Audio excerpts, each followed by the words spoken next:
This is the most electrifying man in corpse entertainment, the Necrosexual! And I am here with the Demolition Man himself, from Venom Incorporated, Tony Dolan. Hey, how are you? I'm not going to do what he just did, but it was very impressive. I like it. Thank you for joining us on the first stop of your Bloodstained Earth tour.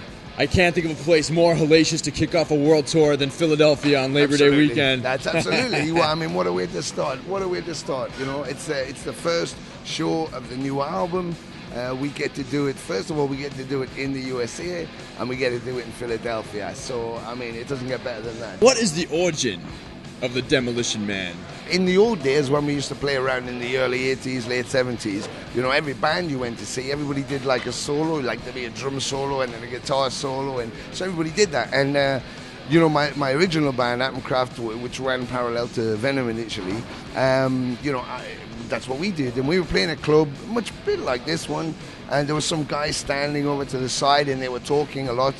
And I just got the pisser, so I decided during my bass solo I'd launch myself at them and take it right in front of them. But as I went, my cable had been gathered on my arm, and as I got there, everything went off, all the power went off, and I looked back and there was flames and sparks and the whole fucking thing was on fire. That's so brutal. And so I jumped back upstairs thinking, shit, I only borrowed the gear. It wasn't even my gear. So I was trying to put everything out, and while I did that, my guitarist went to the microphone and said, ladies and gentlemen, the Demolition Man. And I've had it ever since. And the rest, as they say, is history. So, Mr. Demolition Man, you have a new Venom Incorporated album out, Ave. What can all the raging metalheads around the world expect to hear when they feast their ears on your new album? We didn't intend to do a new album, so we didn't have any plan to do it. And we got kind of pushed into doing it by the fans who've been coming to see the shows and driving us around the world. Because we've been playing live, we just thought it should be organic. We shouldn't try and create something and overproduce some bullshit and try and make it, or you know, even try and recapture some spirit from years gone by. We just had to be what we were and record that way. So we kept it as honest as we could get it. And harder than ever. Oh yeah, good one. I like it. You and I have a lot in common. We both play bass. We both raise hell as frontman. We both known the touch of many women of dark desires. Oh yes. Oh yes.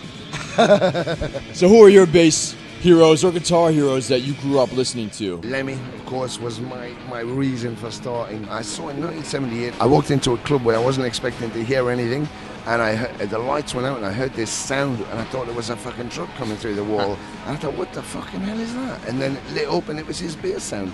And I walked out there shell-shocked and go, I don't know what that was. I don't even know what that bass is called, but I'm going to do that because that was amazing. When LEMMY was sick, before he was very sick, I managed to have a conversation and said, you know, if you don't do it anymore, you're a hero, you're a legend, you don't have to. And he said, you know, but this is what I do.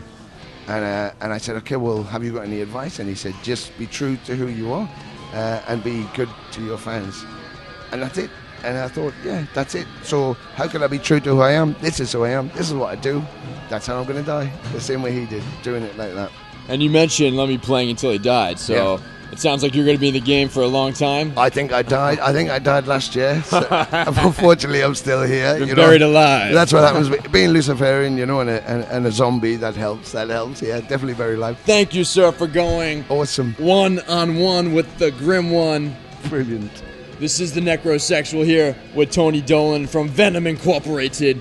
I wish you a feast of flesh and fortunes on the roads. See them for the Bloodstained Earth Tour. I will see you in hell. Awesome. See you later.